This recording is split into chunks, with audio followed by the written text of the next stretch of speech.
Hi everyone, welcome back to Deeksha's education hub. तो आज हम स्टार्ट कर रहे हैं with Guptas period. This is going to be part 15 of your videos. इससे पहले हमने मॉडर्न कंप्लीट किए, पोस्ट मॉडर्न्स कंप्लीट किए।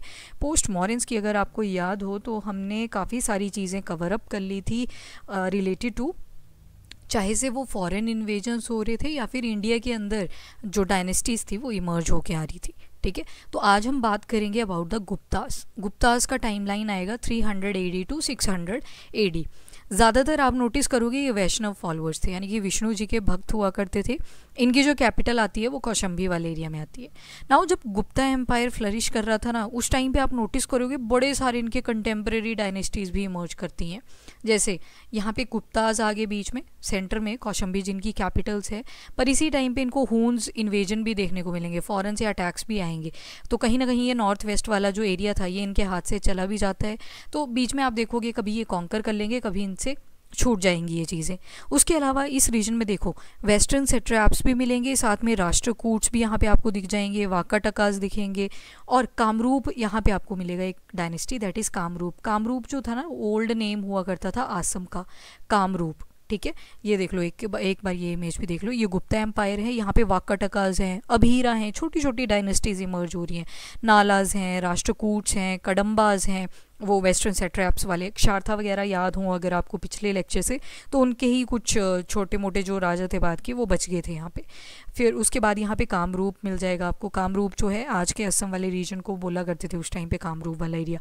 बेसिकली अरुणाचल प्रदेश वगैरह का भी कुछ एरिया ये एक्वायर करते थे और कामरूप ये नाम पड़ जाता था। साइड में आपको बर्मा दिख रहा होगा, नीचे यहाँ पे दत्तास दिख रहा होगा। सो इस तरह से छोटी छोटी बड़ी सारी डायनेस्टीज जो थी वो एक दूसरे के कंटेम्प्रेरी थी। पर जो चीज़ें अभी हमें देखनी है that is only about the Gupta. अभी मैं बात करूँगी ये गुप्ता एम्पायर के बारे में। ठीक है, तो जितना भी टेरिटरी इनको मिला है वो कहीं ना कहीं मौर्यंस का जितना हुआ करता था उतना ही आपको देखने को मिलेगा, पर श्रिंक करता हुआ दिखेगा। साथ में जो एक चीज़ आपको मिलेगी वो मिलेगी कि जो गुप्ता पीरियड है उसको हम बोलेंगे गोल्डन एज। अब गोल्डन एज नाम से लग सकता है कि गोल्ड में भी बहुत सारा मिला होगा इनको, तो ऐसी बात नहीं थी। गोल्ड का कोई रिलेशन नहीं है इससे। इसको पढ़ाई लिखाई से जोड़ा गया है। लिटरेचर बहुत ज़्यादा फ्लरिश करेगा। अभी आप देखोगे वन बाय वन कि लिटरेचर बहुत ज़्यादा फ्लरिश करने वाला है। उसको स्टार्ट करते हैं, बट उससे पहले देख लो कौन कौन से किंग्स आएंगे गुप्ता डायनेस्टी के अंदर। तो सबसे पहले आएंगे श्रीगुप्त, जिनको फाउंडर बोला जाता है गुप्ता डायनेस्टी का। उसके बाद आएंगे घटोत्कच, फिर आएंगे चंद्रगुप्त वन, फिर आएंगे समुद्रगुप्त, फिर आएंगे चंद्रगुप्त टू, फिर आएंगे कुमारगुप्त, देन आएंगे स्कंदगुप्त। ठीक है, अब समुद्रगुप्त की जैसे मैं आपको एक खास बात बताऊँ। सबसे पहले चंद्रगुप्त वन को रियल फाउंडर बोलते हैं। वो जो वॉर्स वगैरह थी और अपनी टेरिटरी को एनहांस करना, वो सारी कहीं ना कहीं किसने करी? चंद्रगुप्त वन ने की थी।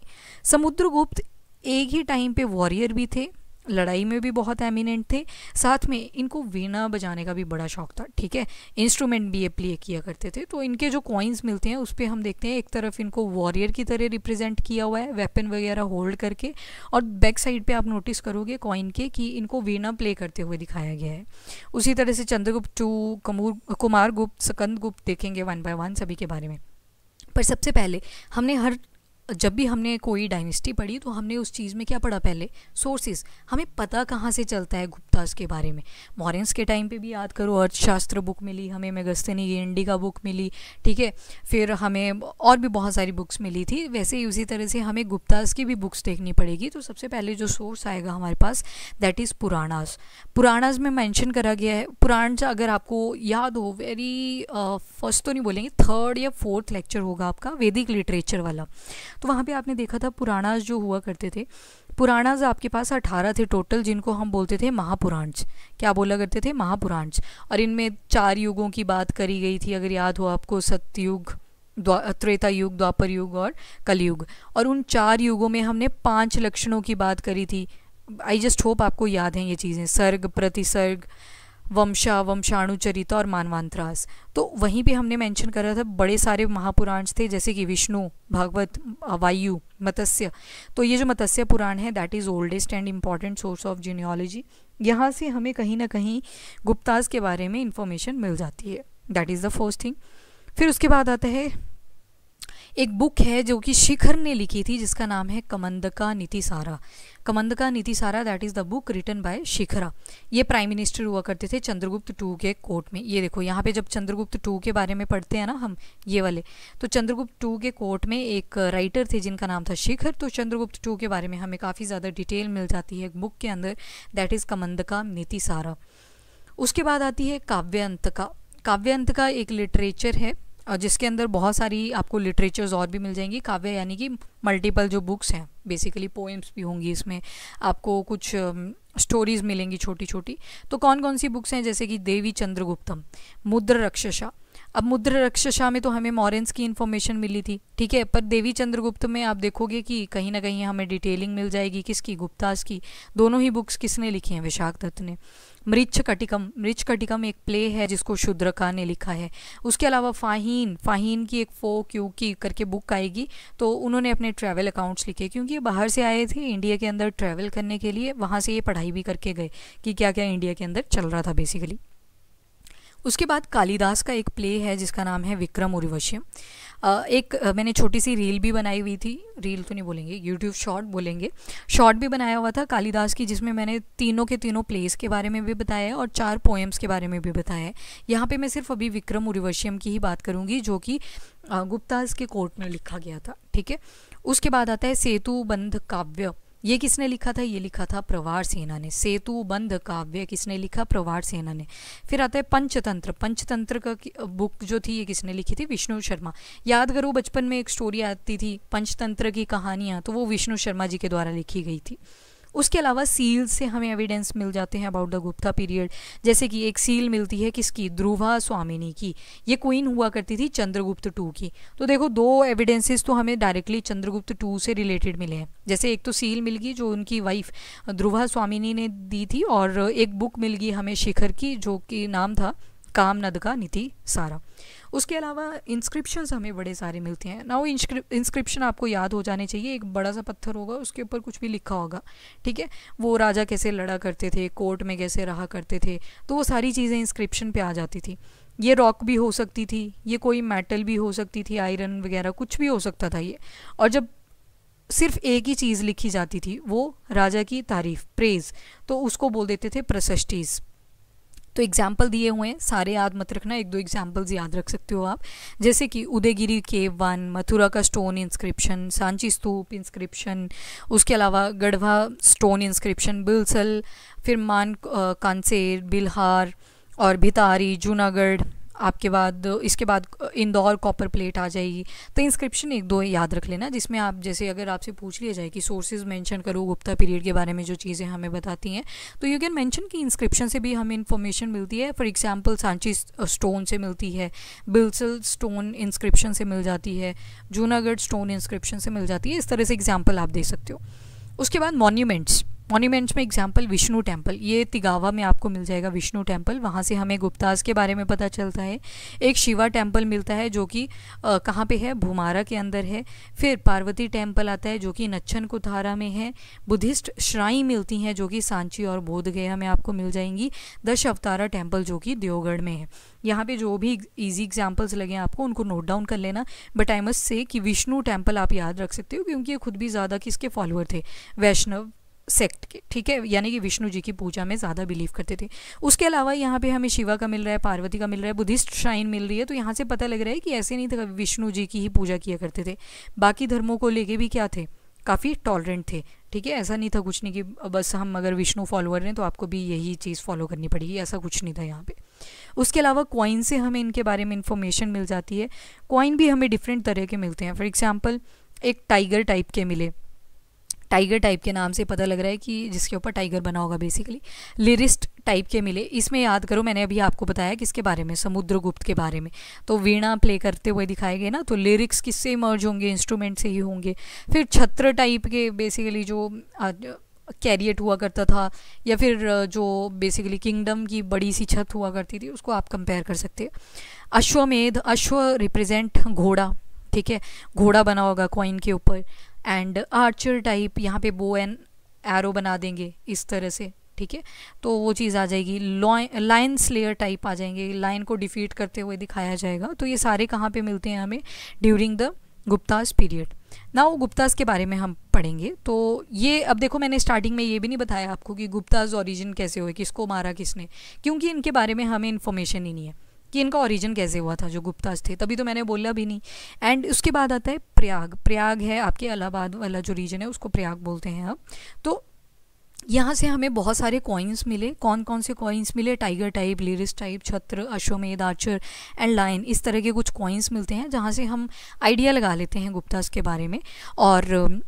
और क्या एविडेंस मिलता है कॉइन्स के अलावा? तो एक हमें प्रयाग प्रशस्ति इंस्क्रिप्शन मिलता है समुद्रगुप्त का। समुद्रगुप्त की बेसिकली इसके ऊपर तारीफ करी गई थी। तो यहाँ से भी हमें कुछ इन्फॉर्मेशन मिल जाती है किसके बारे में? गुप्तास के बारे में, कि कहीं ना कहीं इसी रीजन में ये ओरिजिन हुआ था इनका। तभी तो बोला कि कनौज इनकी कैपिटल हुआ करती थी। तो कहीं ना कहीं हम नोटिस कर रहे हैं कि इंडिया का जो सेंट्रल वाला पार्ट है, यहाँ जैसे ये गुप्तास जो थे वो इमर्ज होना शुरू हुए थे। सबसे पहले हमने देखा फाउंडर श्रीगुप्त थे, फिर घटोत्कच आए, चंद्रगुप्त 1 आएंगे, समुद्रगुप्त आएंगे, चंद्रगुप्त 2, कुमारगुप्त और फाइनली स्कंदगुप्त, बीच में रामगुप्त भी आए थे, पर उनका कुछ खास रोल नहीं है। सो श्रीगुप्त को फाउंडर माना जाता है गुप्तास डायनेस्टी का, और 240 से लेके 280 एडी तक ये रूल करते हैं। उसके बाद आते हैं घटोत्कच। घटोत्कच का टाइम पीरियड चलता है फ्रॉम 280 टू 319 एडी, और इन दोनों ने अपने लिए एक टाइटल लिया था। और टाइटल किस चीज़ का? महाराजा। ये खुद को बोलते थे महाराजा श्रीगुप्त, महाराजा घटोत्कच। तो इन दोनों ने ये टाइटल ले लिया था, ग्रैंड टाइटल लिया करते थे ये लोग। नाउ चंद्रगुप्त 1 के बारे में अगर पढ़ें तो इनको ही बोला जाता है रियल फाउंडर। तो इन्होंने महाराजा के साथ धीराजा भी बोल दिया, महाराजा अधिराजा, ठीक है, राजाओं का राजा, महाराजा अधिराजा। इन्होंने एक लिच्छवी प्रिंसेस से शादी करी थी, नाम था कुमारा देवी, जो वैशाली वाला एरिया है हाजीपुर के पास, आपका बिहार वाला रीजन, वहाँ से थे ये, ठीक है। कुमारा देवी किसकी वाइफ थी? चंद्रगुप्त 1 की। और चंद्रगुप्त 1 ने क्या किया? कॉइन्स इशू करे, और कॉइन्स किस टाइप के थे? किंग और क्वीन टाइप के कॉइन्स, मतलब एक तरफ राजा की इमेज बनी होगी और बैक साइड में क्वीन की इमेज बनी होगी। तो that type of coin were started by Chandragupta 1। अब एक पुराण है वायु पुराण। अब याद करो दोबारा से, 18 महापुराण थे ना, उसमें से जो एक पुराण है जिसका नाम है वायु पुराण। तो ये कहते हैं, वायु पुराण में कहा गया है कि जो चंद्रगुप्त 1 थे ना, इन्होंने मगध से लेके प्रयाग तक की एक्सटेंशन करी थी। ये मगध आ गया बिहार वाले एरिया में, और प्रयाग आ जाएगा आपका यहाँ पे यूपी वाले रीजन में। तो ये जो सारी एक्सटेंशन है ये किसने करी? चंद्रगुप्त 1 ने। तभी तो बोला कि चंद्रगुप्त 1 जो है वो रियल फाउंडर है, क्योंकि श्रीगुप्त और घटोत्कच की तो कुछ खास कंट्रीब्यूशन मिलेगी नहीं हमें, तो इसी वजह से तो ये वायु पुराण में चीज़ मेंशन है, ठीक है। तो उसके बाद इन्होंने गुप्ता संवत स्टार्ट करा, एक कैलेंडर शुरू करा था ये विक्ट्री दिखाने के लिए कि देखो मैंने मगध से लेके प्रयाग तक का रीजन जो है वो कॉन्कर कर लिया है। तो उसके लिए इन्होंने क्या बनवाया? एक गुप्ता संवत कैलेंडर। याद हो अगर आपको, पहले भी हम पढ़ चुके हैं विक्रम संवत वगैरह, तो उसी तरह से इन्होंने अपना चलाया गुप्ता संवत, जिसके बारे में आप ज़्यादा नहीं सुनते बाद में। उसके बाद आता है समुद्रगुप्त। समुद्रगुप्त कांची में भी गवर्नर हुआ करते थे जब चंद्रगुप्त 1 रूल कर रहे थे। एनीवेज, इनको नेपोलियन ऑफ इंडिया भी बोला गया है। कौन? एक हिस्टोरियन है विंसेंट स्मिथ, VA स्मिथ भी जिनको बोला जाता है। तो इन्होंने बोला है कि जो समुद्रगुप्त थे he was Napoleon of India. इनको टाइटल दिया गया है कविरत का, यानी कि पोएम्स भी लिखा करते थे। विक्रमांका का टाइटल भी किसको दिया है? समुद्रगुप्त को दिया है। ये वीणा प्लेयर भी थे। किसके पुत्र थे? तो चंद्रगुप्त 1 और कुमारा देवी के पुत्र हुआ करते थे समुद्रगुप्त। तो अभी देखा ना हमने, लिच्छवी प्रिंसेस से शादी हुई थी चंद्रगुप्त 1 की, तो शादी से काफ़ी खुश थे इन्होंने, कॉइन भी शुरू कर दिए किंग और क्वीन के, और बच्चा आता है इनका, दैट इज समुद्रगुप्त, ठीक है। नाउ इनके बारे में हमें इन्फॉर्मेशन कहाँ कहाँ से मिलती है? तो एक आता है इलाहाबाद इंस्क्रिप्शन, जिसको प्रयाग प्रशस्ति भी बोलते हैं। वहाँ पे हमें समुद्रगुप्त के बारे में काफ़ी ज़्यादा इन्फॉर्मेशन मिल जाती है, और 5 फेजेस बताए गए हैं बेसिकली वहाँ पे, कि इन्होंने बड़ी सारी मिलिट्री कैंपेन करी थी, जिसमें 5 फेजेस आप पढ़ते हो। उसके अलावा प्रयाग प्रशस्ति को कंपोज किसने किया था? वो भी इम्पॉर्टेंट है चीज़। तो हरिसेन ने किया था। किसने किया था? हरिसेन ने। कौन सा? प्रयाग प्रशस्ति। प्रयाग प्रशस्ति वॉज कंपोज्ड बाय हरिसेन। अश्वमेध यज्ञ इन्होंने भी करवाया था, यानी कि घोड़े को छोड़ दिया और घोड़े ने टेरिटरी को डिसाइड किया कि कहाँ तक उनका रीजन होगा। उसके अलावा वैष्णवाइट थे, ठीक है, पर मैंने जैसे कि बताया, हमने देखा ना बुद्धिस्ट श्राइन भी हमें मिल रही है, शैवाइट रिलेटेड टेम्पल्स भी मिल रहे हैं, पार्वती जी का टेम्पल भी मिल रहा है। तो ऐसे नहीं था कि विष्णु जी की ही पूजा कर रहे हैं, बाकी रिलीजन्स को भी उनको लेके भी टॉलरेंट है काफ़ी ज़्यादा। और जो श्रीलंकन किंग हुआ करता था एक, जिसका नाम था माघवर्मन, माघवर्मन को उन्होंने लॉ किया था कि वो एक मोनेस्ट्री बना सकते हैं इन बोध गया, तो इन्होंने परमिशन दे दी थी। तो यहाँ से पता लग रहा है कि ये टॉलरेंट है। ये आप एग्जाम्पल साइट कर सकते हो, अगर आप बोलते हो कि गुप्ताज वर टॉलरेंट तो आपको ये एग्जाम्पल देने पड़ेंगे। और जो चंद्रगुप्त वन, समुद्रगुप्त हैं, सॉरी चंद्रगुप्त वन बोल दिया, आई एम सो सॉरी, जो समुद्रगुप्त हैं, समुद्रगुप्त ने अपने लिए बड़े सारे टाइटल लिए, जैसे कि महादंड नायका। तो यहाँ से पता चलता है क्या चीज़, कि ये जस्टिस में बड़ा बिलीव करते हैं, ठीक है। महादंड नायका, तो किसी ने अगर कोई हीनियस क्राइम कमिट कर दिया तो उसको बहुत ज़्यादा दंड मिलेगा, दैट इज़ महादंड नायका। ओके, उसके बाद आता है धर्म प्रचार बंधु, धर्म के रास्ते पे चलना सिखाते हैं लोगों को, धर्म प्रचार बंधु। उसके अलावा कॉइन इन्होंने इशू करे, जैसे कि वीणा प्ले करते हुए, और फ्रंट साइड में देखोगे सेम कॉइन को तो वहाँ पे वॉरियर की तरह रिप्रेजेंट करा है। इवन पीकॉक टाइप के कॉइन जो थे वो भी किसने स्टार्ट किए थे, समुद्रगुप्त ने किए थे। उसके बाद रामगुप्त आते हैं।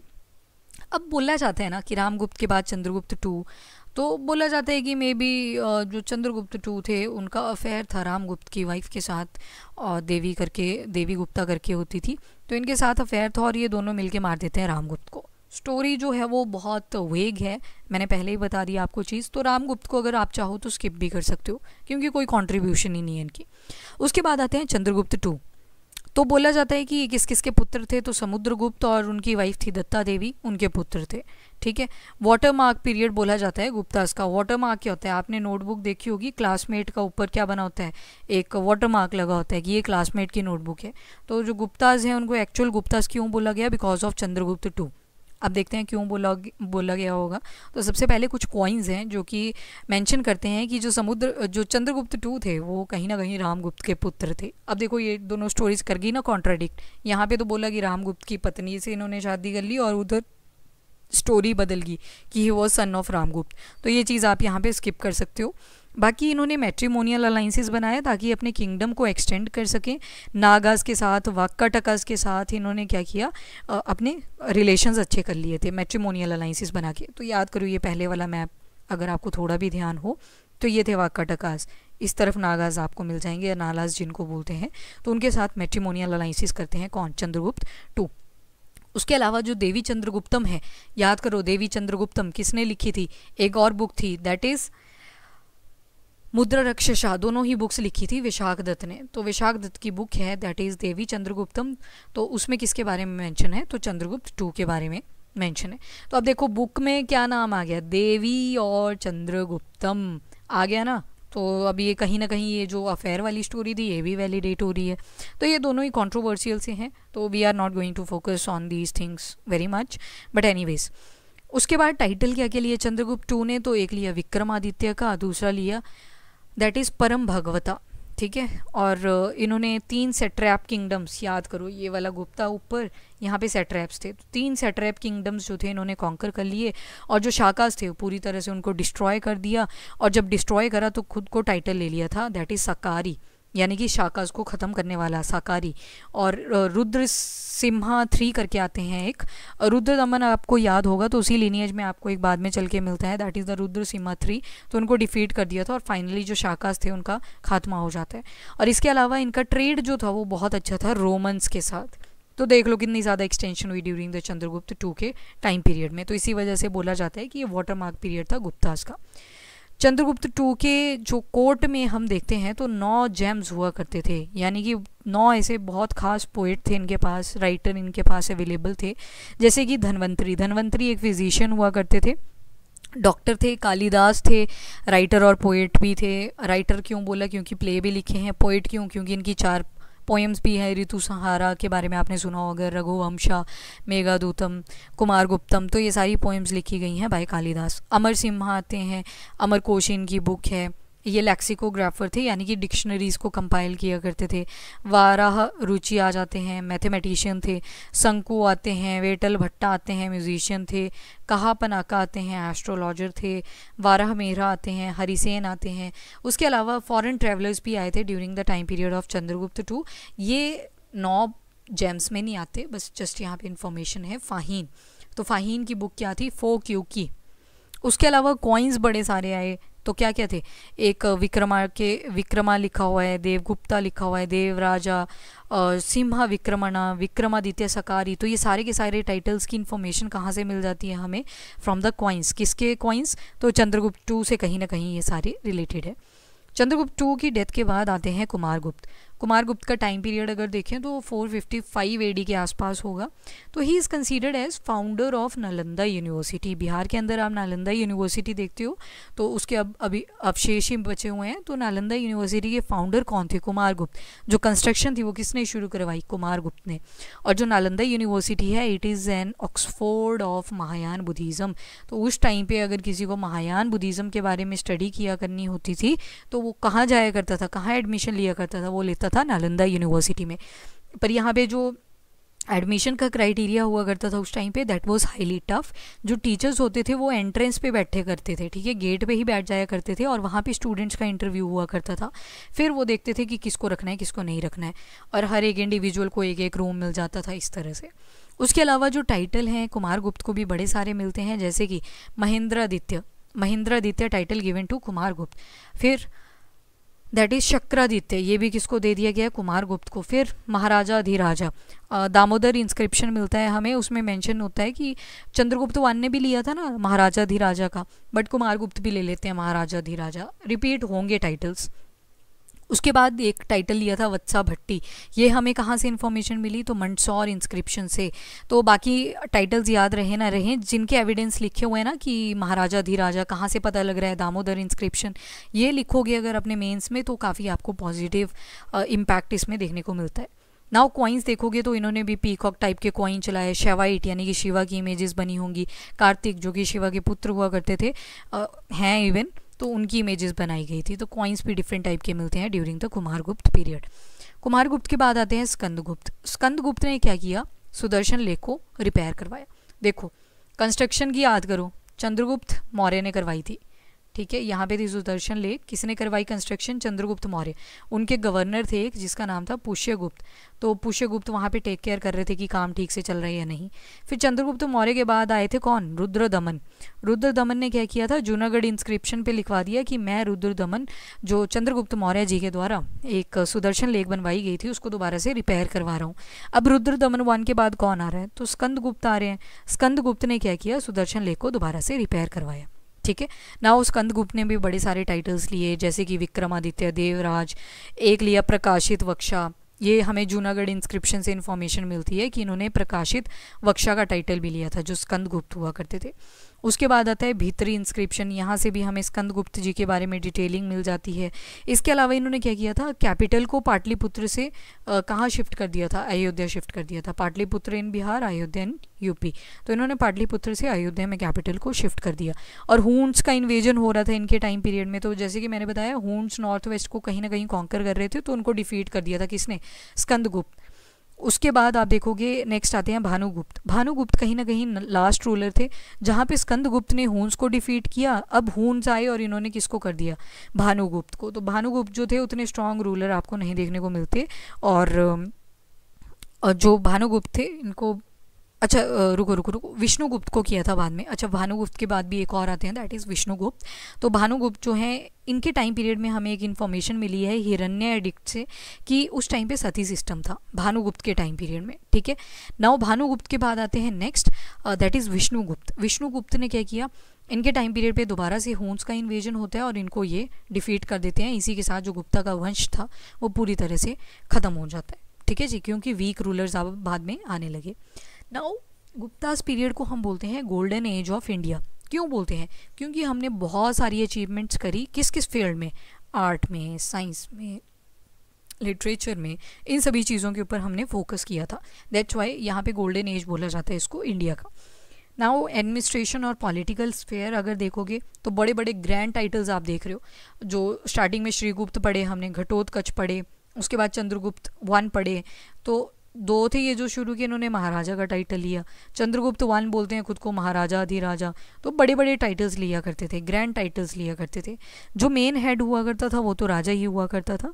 ऑल्दो डिसेंट्रलाइजेशन हमें देखने को मिलेगी, मतलब कुछ हद तक जो रीजन्स बने थे उनको भी अथॉरिटी दे दी जाती थी रूल करने की।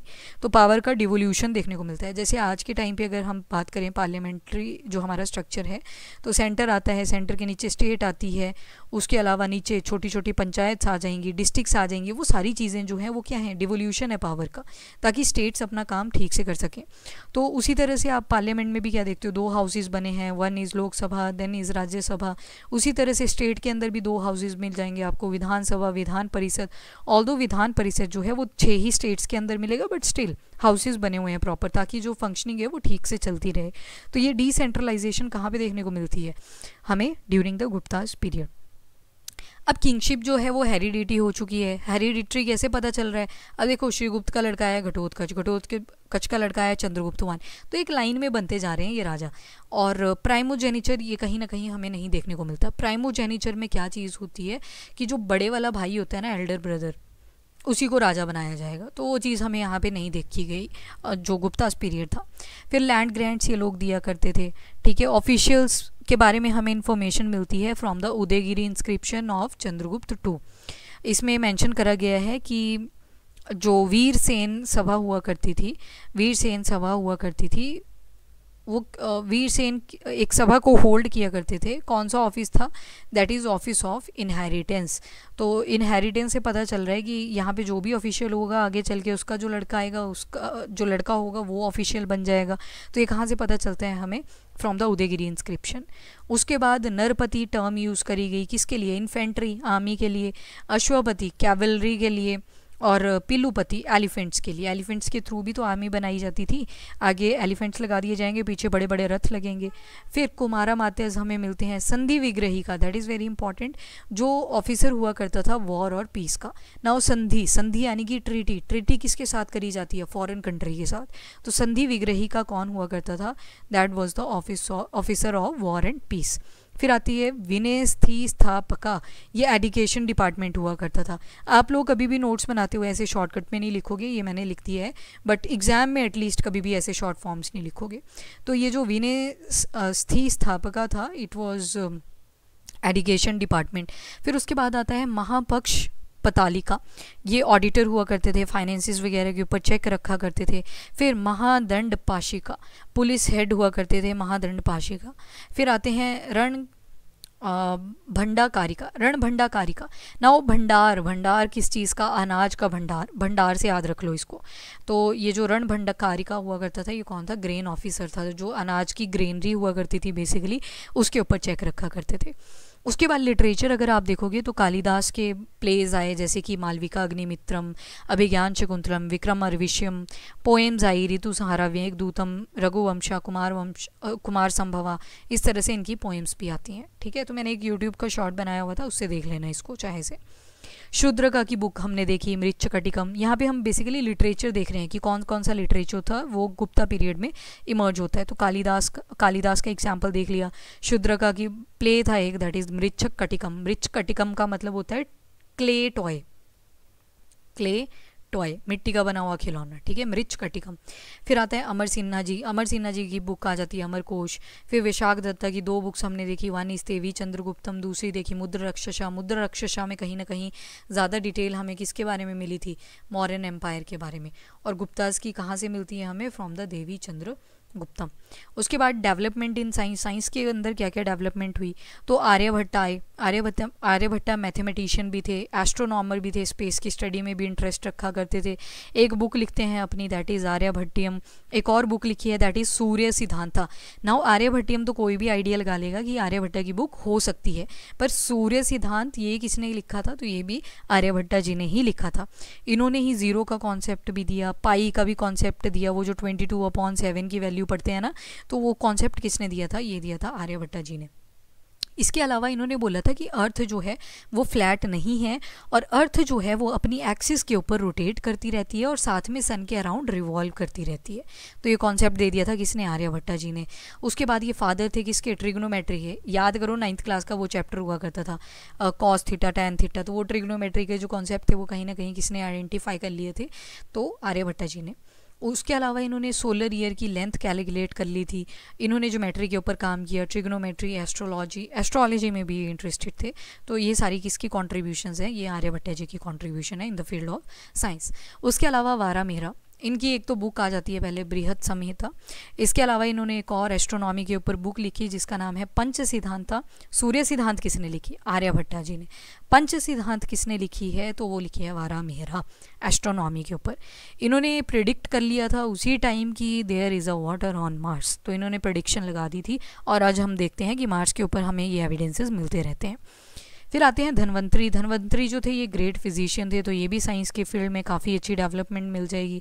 सुश्रुत, एस फॉर सुश्रुत संहिता इनकी बुक, और एस फॉर सर्जरी, तो सर्जरी के ऊपर इन्होंने ये बुक लिखी थी, सुश्रुत संहिता।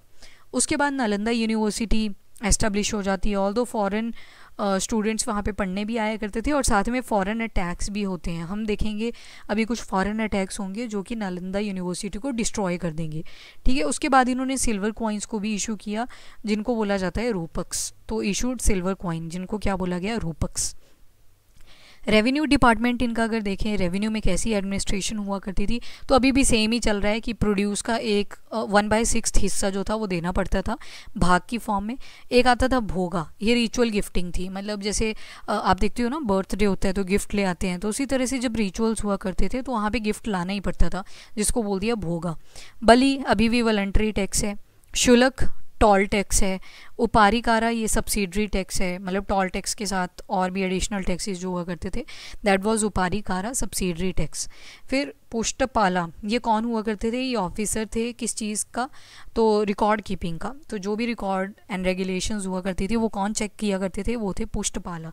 तो ये ऑफिशियल थे, मतलब जो पोजीशन थी ऑफिसर की वो थी पुष्टपाला, रिकॉर्ड ऑफिसर या फिर ऑफिसर ऑफ रिकॉर्ड कीपिंग इनको बोल सकते हैं। नाउ इकॉनमी अगर देखते हैं तो एग्रीकल्चर और इरिगेशन के ऊपर काफ़ी डिपेंडेंसी थी, तो जो मेजर इकॉनमी कहीं ना कहीं जनरेट हो रही है वो एग्रीकल्चर और इरिगेशन से हो रही है। कहाँ से पता लगता है, तो एक पोएम है दैट इज़ रघुवंशा, किसने लिखी है, कालिदास जी ने लिखी है। उसमें राइस, व्हीट, बार्ले का बहुत ज़्यादा मेंशन किया गया है। उसके अलावा एक और सोर्स हमें मिलता है दैट इज़ अमर सिम्हा की book that is Amarkosh. Amarkosh के अंदर भी हमें क्या मिलता है कि एग्रीकल्चर और इरीगेशन की काफ़ी ज़्यादा डोमिनेंस थी during the time period of Gupta. उसके बाद लैंड अगर देखें तो लैंड अगर देखोगे तो कुछ कल्टिवेबल आ जाएगी जिसको बोल दिया क्षेत्र, ठीक है। क्षेत्र कौन सा एरिया था, जो कल्टीवेबल था, जिसमें खेती की जा सकती थी। और एक और एरिया बताया गया that is non cultivable. Non cultivable वो हुआ करता था जो फर्टाइल तो था पर उसको खाली रखते थे, तो खाली को बोलते हैं खिल्ला। पहाड़ी एक्सेंट में भी बोलते हैं ये चीज़ें कि खिल्ला पड़ा हुआ है, वो जो खेत है वो खिल्ला पड़ा है। खिल्ला का मतलब है तो फर्टाइल, मतलब आप क्रॉप ग्रो कर सकते हो पर आप कर नहीं रहे, इस वजह से खाली पड़ा हुआ है, तो खिल्ला क्षेत्र उसको बोल दिया करते थे। फिर आते हैं कुल्यवाप, द्रोणवाप, अध्यवाप। ये वाप लग गया तो एक टाइम पे तो इसका मतलब था 100, पर आगे और भी टर्म लग गई हैं, कुल्य, द्रोण, अध्य। तो ये मेजरमेंट जो लैंड होता था, ये क्षेत्र हुआ करता था, उसकी मेजरमेंट के लिए ये स्केल्स हुआ करती थी, कुल्यवाप, द्रोणवाप, अध्यवाप, ठीक है। और हाईएस्ट यूनिट क्या हुआ करती थी, वो थी पताका। उसके अलावा इरिगेशन में हमें एक जैसे मोटर्स लगाई होती है ना आज के टाइम पे, उस टाइम पे एक यंत्र हुआ करता था जिसका नाम है घटी यंत्र। आज पंप्स वगैरह लगे होते हैं, उस टाइम पे घटी यंत्र लगा हुआ करता था। उसके अलावा इकॉनमी का सोर्स क्राफ्टमैन से आता है, पॉटर से आ जाता है, कुंभकार वगैरह जो हुआ करते थे। कॉपर स्टैचू मिला है हमें बुद्धा जी का, कहाँ पे, सुल्तानगढ़ में। इसकी इमेज मैंने लगाई है, ये देखो, ये है ब्रॉन्ज बुद्धा, कहाँ पे मिला है, सुल्तानगढ़, 7.5 फीट हाइट है इनकी। तो ये एविडेंस हमें मिल जाता है कि हाँ स्टैचू वगैरह भी बनाया करते थे जिससे इकॉनमी जनरेट हुआ करती थी। सिल्क वीवर भी हमें मिलते हैं, इसका एविडेंस हमें कहाँ से मिला, तो अमरकोश बुक से मिल जाता है, अमर सिन्हा जी के द्वारा लिखी गई। विपनीज एक टर्म यूज़ करी गई है दुकानों के लिए, शॉप्स के लिए। गुड कॉइन्स थे, क्वालिटी में अच्छे कॉइन्स थे स्टार्टिंग में अगर देखें गुप्ताज पीरियड में। उसके अलावा रिलीजन हम देखें तो टॉलरेंट जब वर्ड आ गया तो मतलब सारे जितने भी रिलीजन इमर्ज कर रहे हैं वो सभी एग्जिस्ट करते थे, वो चाहे हिंदुइज़्म था, वैष्णव्स था, बुद्धिज़्म था, जैनिज़्म था, शक्ति था, भगवतीज़्म था, तंत्रिज़्म था, डजेंट मैटर, सभी के लिए टॉलरेंट हुआ करते थे। अगर गुप्ता पीरियड की सोसाइटी देखें तो क्राइम रेट बहुत ही कम था। फ्यूडल बड़े ज़्यादा इमर्ज हो रहे थे, आप साइड में देख रहे थे ना, वक्का टक्का इमर्ज हो रहे हैं, अभीराज, राष्ट्रकूट, बड़ी सारी छोटी छोटी डायनेस्टीज इमर्ज होकर आ रही हैं। फ्यूडल होता है बेसिकली जो विद्रोही होता है, मेन राजा के अगेंस्ट जा रहा होता है, वो चाहता है कि मैं इंडिपेंडेंट हो जाऊँ, तो होते थे फ्यूडल्स। सती एविडेंस हमें मिलते हैं, याद करो भानुगुप्त के टाइम पे हमें सती एविडेंसेस का बेसिकली इन्फॉर्मेशन मिल जाता है। और कहाँ से मिला था, तो ईरान इंस्क्रिप्शन। अब ईरान है ये, ERAN, आई नहीं है यहाँ पे, ये आज के जो मालवा वाला एरिया है, मध्य प्रदेश वाला एरिया है, वहाँ पे आपको जगह मिल जाती है ईरान। तो वहीं पे एक इंस्क्रिप्शन है जिसका नाम है ईरान इंस्क्रिप्शन, वहाँ पे हमें पता चलता है कि सती एविडेंसेस मिले हैं हमें। उसके बाद आती है मलेच्छास। मलेच्छास कौन हुआ करते थे, जो बाहर से इन्वेड किया करते थे, उनको टर्म दे दी मलेच्छास। जो आउटसाइड इन्वेडर्स हुआ करते थे उनके लिए टर्म यूज़ करी गई मलेच्छास। विमेन की कंडीशन कहीं ना कहीं बहुत बुरी हो रही थी एंड प्रॉपर्टी राइट्स नहीं दिए जाते थे। पर्दा सिस्टम, स्त्री धन, देवदासी सिस्टम, ये सब चल रहा था। देवदासी सिस्टम हमें मेघदूत से इन्फॉर्मेशन मिलती है। मेघदूत किसने लिखी थी, तो कालिदास जी ने लिखी थी, उनकी ये पोएम थी मेघदूत। और पर्दा सिस्टम भी प्रेवलेंट था, स्त्री धन भी चल रहा था। स्त्री धन क्या होता है, नाम से पता लग रहा है स्त्री, यानी कि फीमेल का कोई रोल होगा। तो जब किसी लेडी की बेटी की शादी हुआ करती थी तो उसने अपने पास कुछ गहने और पैसे, हीरे जवाहरात वगैरह रखे होते थे, और जब शादी हो जाएगी लड़की की तो उसको दे दी जाती थी वो, ठीक है, दैट वो स्त्री धन। विमेन की एजुकेशन दैट वाज अलाउड, ये अच्छी बात है यहाँ पे। और शूद्र की कंडीशन भी अच्छी थी, इनको कृष्णा की भक्ति करने दी गई। आप देखते हो ना बाद में सूफीज़म आता है, भक्तिज़म आता है, वो कहीं ना कहीं इसी वजह से इमर्ज हो जाता है। तो यहाँ पे आप क्या देख रहे हो कि कृष्णा जी की भक्ति को अलाउ किया गया। और विष्टि जो थी, ये टर्म थी that was used for the forced labour, ज़बरदस्ती स्लेव काम करवाया जाता था। तो आप पढ़ते भी हो अपने फंडामेंटल राइट्स में, फोर्स्ड लेबर जो होता है वो क्राइम होता है अगर आप किसी डेंजरस फैक्ट्री में काम करवा रहे हो। बट एनीवे यहाँ पे फोर्स्ड लेबर करवाई जाती थी। विष्टि हमें एक टर्म मिलती है जिसका मतलब था फोर्स्ड लेबर। चंडाला जो थे उनको सोसाइटी से सेग्रीगेट कर दिया था। याद करो, ऊपर ब्राह्मण थे, क्षत्रिय थे, फिर वैष्णव थे, फिर शूद्र थे, और इनसे भी बुरे किसकी हालत कर रखी थी, चंडालास की। तो इनको सेग्रीगेट कर दिया था सोसाइटी से। ये 4 लोग ऊपर रह सकते थे बट चंडालास को बाहर ही कर दिया था। ये किसने मेंशन करा है, तो ये फाहीन ने लिखा है कि चंडालास जो थे उनको सोसाइटी से अलग कर दिया गया था। That was written by Fahien. उसके बाद आर्ट एंड आर्किटेक्चर में भी काफ़ी ज़्यादा डेवलपमेंट हुई। जैसे इन सब टेम्पल्स के बारे में भी हम स्टडी नहीं करेंगे, पर नॉर्मली मैं एग्जांपल दे लेती हूँ। इमेजिन करो आप अगर नॉर्थ वाले पार्ट से हो इंडिया के, तो वहाँ पे टेम्पल कैसा होता है, ऐसे लगा होता है ना, ऊपर शिखर सा बनाया होता है इस तरह से, इसके ऊपर झंडी वगैरह लगा दी जाती है, कलश वगैरह बना दिए होते हैं, तो उसको बोलते हैं नगर स्टाइल। द्रविड़ स्टाइल कौन सा होता है, साउथ इंडिया के टेम्पल आप नोटिस करो थोड़े से डिफरेंट होते हैं if compare to the northern part of India, तो वो आ गया द्रविड़ स्टाइल। नगर आपको नॉर्थ में मिलेगा, द्रविड़ आपको साउथ में मिलेगा, वे सारा नगर और द्रविड़ का मिक्सचर मिलता है। और ये आपको मध्य प्रदेश, गुजरात, इस सेंट्रल वाले पार्ट में कहीं ना कहीं देखने को मिल जाते हैं। उसके अलावा साउथ में भी मिल सकते हैं, नॉर्थ में भी मिल सकते हैं। तो ये तीनों तरह के टेम्पल स्टाइल जो थे वो इमर्ज कर जाते हैं ड्यूरिंग द गुप्तास पीरियड। उसके बाद टेम्पल्स बन रहे हैं, बड़े बड़े पैलेसेस बन रहे हैं, पेंटिंग्स हो रही हैं, स्कल्पचर्स बन रहे हैं। टेम्पल्स कौन कौन से, ये वही टेम्पल हैं जो स्टार्टिंग में भी पढ़े, जैसे दशावतार टेम्पल बन गया देवगढ़ यूपी में, फिर विष्णु टेम्पल देखा था तिगावा में, शिवा टेम्पल देखा था भूमारा में, पार्वती टेम्पल देखा नच्छन कुथारा में। बुद्धिस्ट श्राइन्स भी बन रही हैं। तो याद करो, श्रीलंकन किंग था, उसको परमिशन दे दी थी कि हाँ आप एक मोनेस्ट्री बना सकते हो बोध गया में, ठीक है। वैसे सांची में भी बुद्धिस्ट श्राइन्स हमें मिल जाती हैं। केव्स इमर्ज हो रही हैं, अजंता केव्स। अजंता केव एक रिवर है, वगोरा रिवर, ये याद रखना, ऑल दो आर्ट एंड कल्चर में भी दोबारा पढ़ेंगे इसको, नहीं भी रहता है तो इट्स ओके। वगोरा रिवर थी, उसके बैंक पे एक केव हुआ करती थी जिसका नाम है अजंता केव, ठीक है। मध्य प्रदेश और महाराष्ट्र के कुछ हिस्से में आपको ये मिल जाती है। ज़्यादा जो डोमिनेटिंग एरिया है that is in Madhya Pradesh. Bagh caves आ जाती हैं। उसके बाद क्लासिकल म्यूज़िक और डांस जो था वो इमर्ज हो रहा था। डांस अगर मैं बहुत अभी शॉर्टकट में बोलूँ, कथक आपने सुना होगा, कथक कली भी आपने सुना होगा, तो ये सारे क्या हैं, these are the classical dances, Kathakali. उसके अलावा म्यूज़िक आपने 2 तरह का पढ़ना है, आर्ट एंड कल्चर में पढ़ेंगे। एक आएगा हिंदुस्तानी म्यूज़िक जो कहीं ना कहीं नॉर्थ वाले पार्ट में इमर्ज होगा, और एक आएगा कार्नेटिक म्यूज़िक, कार्नेटिक कहीं ना कहीं सदर्न पार्ट ऑफ इंडिया में इमर्ज करेगा। उसके बाद ये ब्रॉन्ज बुद्धा हमने देख लिया, सुल्तानगढ़ में है, 7.5 फीट की हाइट है। आयरन पिलर बनाया गया मेहरौली में, और आज भी इसके ऊपर जंग नहीं लगा, इतनी अच्छी क्वालिटी का आयरन है। मेहरौली आपके साउथ पार्ट ऑफ दिल्ली में आपको जगह मिलेगी मेहरौली। तो यहाँ पे ये पिलर है बेसिकली हमने इसकी स्टोरी देखी थी किस तरह से इसको लाया गया था मेहरौली में कैसे डिप्लॉय किया गया था। तो that is the iron pillar, ठीक है। नाउ डिक्लाइन कैसे हुआ, तो हमने देखा था कि लास्ट में वो विष्णुगुप्त थे। थोड़ी सी स्टोरी याद कर लो।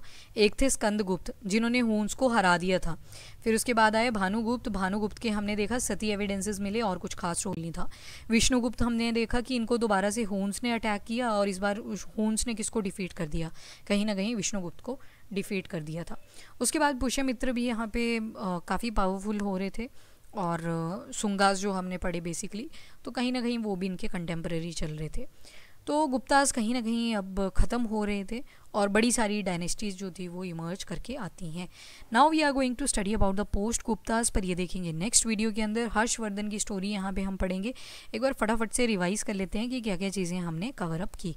तो गुप्तास के बारे में हमने पढ़ा, वैष्णव फॉलोअर हुआ करते थे, कैपिटल इनकी कौसंबी थी। उसके बाद ये रीजन के बारे में हमने बात करी। सबसे पहले श्रीगुप्त वॉज फाउंडर, घटोत्कच आए, चंद्रगुप्त वन आए जो कि रियल फाउंडर थे। समुद्रगुप्त के बारे में पढ़ा, वॉरियर भी थे और वीणा प्लेयर भी थे। चंद्रगुप्त टू, कुमारगुप्त, स्कंदगुप्त।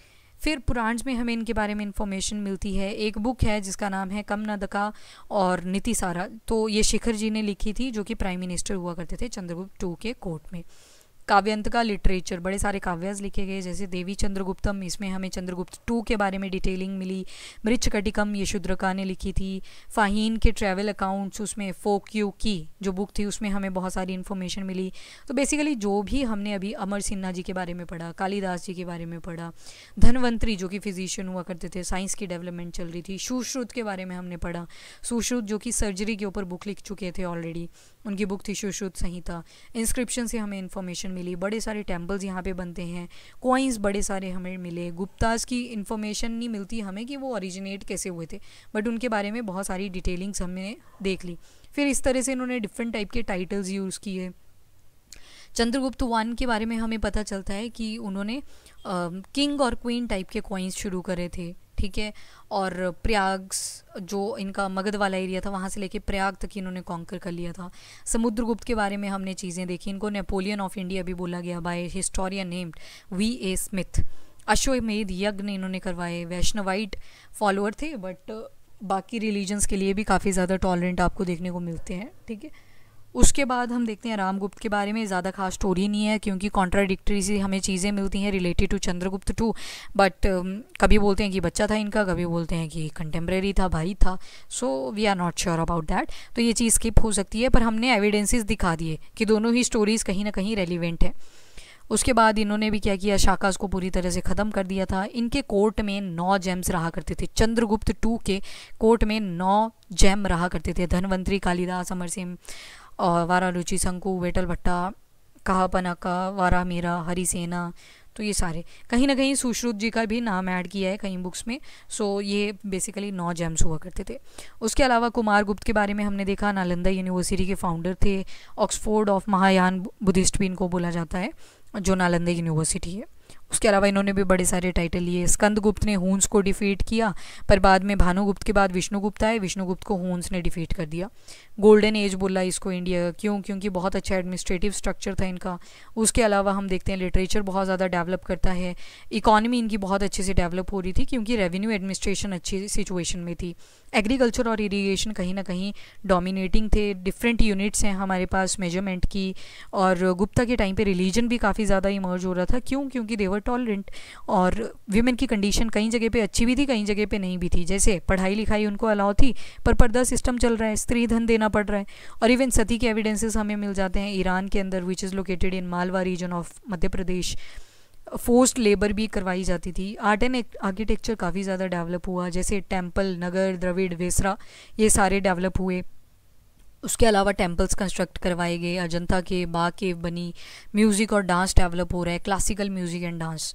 उसके अलावा हमने ये ब्रॉन्ज स्टैचू देखा सुल्तानगढ़ में और आयरन पिलर देखा, और फाइनली इनका डिक्लाइन हो जाता है।